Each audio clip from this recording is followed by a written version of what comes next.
Running the show presents the return of Athletics World Weekly. The Indoor World Championship of Athletics in Istanbul, Turkey is our first stop as faulty starts and thrilling conclusions are part of the exciting ups and downs of the three-day World Best competition. The first big showdown before London 2012. The Nagoya Marathon features the best Japanese distance divas in the final Olympic team selection race. And Sao Paulo, Brazil for the 6th edition of the half marathon. 16,000 people start with Brazil's best in an effort to make that country's Olympic team. The ancient crossroads of Istanbul, Turkey provide the setting for the 14th edition of the IAAF World Indoor Championship in Athletics. The hottest rising star in women's hurdles was to make her first big mark on the world stage in a highly anticipated showdown with Australian world champion Sally Pearson. However, the race went on as Christy Caslin stood in her lane looking confused. The beautiful American talent thought she heard a false start sound and didn't go into race mode. Despite a protest, she was given a non-finish status and was out. Finished. In the women's 60 hurdles finals, Caslin could only watch and wonder at the fitness level of Pearson, who had scored from the start to the finish in a 7.73 world leading time and hitting a big bang on the Olympic drum. That drum was hit hard by French vaulter Renaud Lavillenie. This massive 5.95 meter, 19 feet quarter-inch topper crowned him world champion and biggest jump of the year honors. Also a surprise shocker was Brazilian long jumper Mario da Silva, who popped this championship special of 8:23 twice to win Brazil's first indoor gold medal since 1987. While superstar Shantae Lowe took gold honors with this mile 1.98 win. More surprises will come in the men's 60 hurdles, as China's Liu Shang in lane 3 got a great start, but American Aries Merritt in lane 4 was able to catch Shang at the 4th hurdle and just grab the gold. Shang was set to add a second indoor world gold medal into his collection, only to run into the American Merritt, who is now clearly in the Olympic picture. In the women's 4x400 meter relay, it seemed the usual parade of USA in first with Russia and Ukraine making it interesting. However, British Olympic 400 meter champion Christine Uhuru, finally back from injuries, ran an eye-popping third leg for the British team to bring them out of third place and into a small lead against the dominant Americans, who had current world champion Sonia Richards-Ross as the dream pick anchor ready to regain the lead. Uhuru's awesome race set up a most thrilling conclusion as America's reigning queen of the 400, Ross was sure to devour England's anchor Perry Shakes. However, Shakes didn't collapse, and on the last leg, coming off that final turn, just when the fatal sprint was to be injected, Shakes was steadfast in her defense of British gold. England hits the line first, and Shakes trips up to cap off her gutsy lifetime performance. Russia third and Ukraine fourth. Richards-Ross now has to worry about a resurgent quartet of British 400 meter runners at the London Olympics. That is going to be some rematch for the Brits.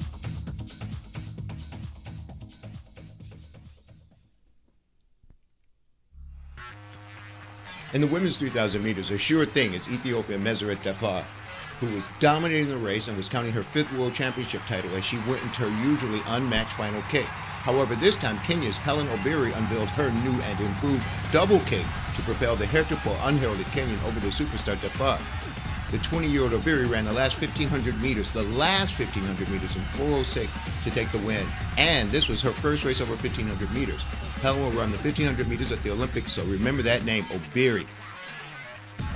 The men's 800 meters was full of surprises as Poland's Adam Zott rescued a slow race and pushed the pace to world championship levels. On the last lap, his pacemaking duties proved his undoing as the fastest man of the year was picked apart in the final meters by first 18-year-old Ethiopian Muhammad Amin, who takes the gold, and then by Jacob Husa of the Czech Republic and Andrew Osagie of the UK.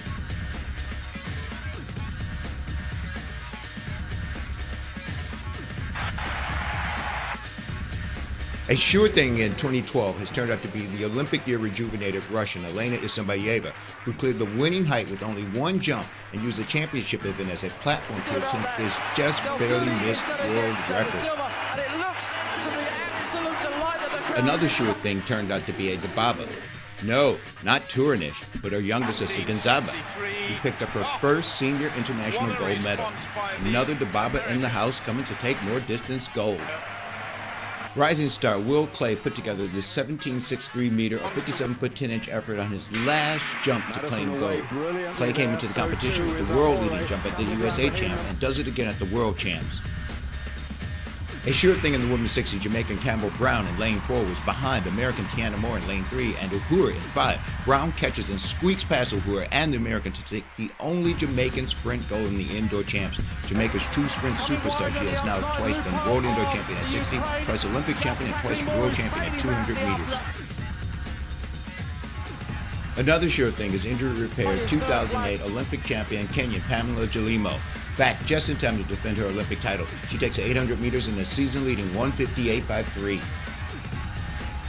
And that other sure thing, 37-year-old Bernard Lagat still has an awesome kick as he successfully defends his world indoor title in the year's fastest time against the likes of Mo Farah, Shogi, and Soy.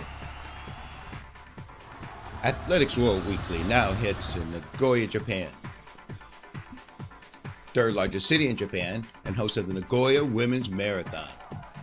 15,000 ladies are on hand today to support the final event for Japan's Olympic selection.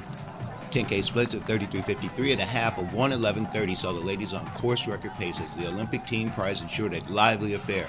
By the 35-kilometer mark, a furious struggle was still on hand as Yoshimi Osaki in yellow struggled against a field of elite athletes with more than 10 with personal bests faster than 2:27.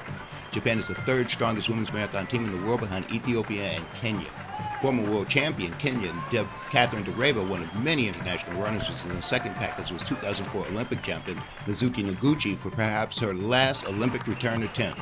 But as the Japanese runners are distracted by their six-person domestic struggles, Russian Albina Albanova slips past the pack at 39 kilometers.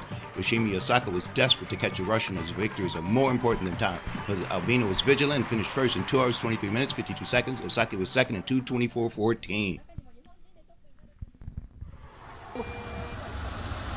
Athletics World Weekly heads to Brazil and the largest city in the country, Sao Paulo, for the Sao Paulo Half Marathon. Like Japan, this is the last of the Olympic qualifiers, and Brazil's top uninjured talent raced today despite the 23 degrees, 75 Fahrenheit temperature and the seriously hill-infested course that is Sao Paulo. Marison Gomes dos Santos, the defending course record holder and champion, pushed the pace from the start. Brazil, not known for its distance runners, has 9 runners who have clocked 1:05 or faster in a half marathon, so anything can happen. As Gomez blasted the hills, 2 Kenyans maintained a chase back and tried to keep Dos Santos in range. The Brazilian extended his lead as he was cheered by the spare spectator or two in a city of 11 million people on a very hot day. Dos Santos is taking on water, but as the heat rises toward noon and the 69% humidity complicit a double challenge for hard-charging frontrunners, a third factor is the very hilly last 3-kilometer uphill section of the course. A fourth critical factor is the fast-closing Kenyan Joseph Opiromoy. Joseph dropped his companion, Stanley Coedge, almost 30 seconds behind in a bid to take first prize on the hills. As Opiromoy slowly pulled away, Dos Santos desperately tried to hold off the Kenyan, who timed his thrust at the right moment as Dos Santos faltered a bit on the pace. Gomez recovered and mounted a last final closing gasp, but it wasn't enough as he takes second, 8 seconds behind the Kenyans, 1:01.38.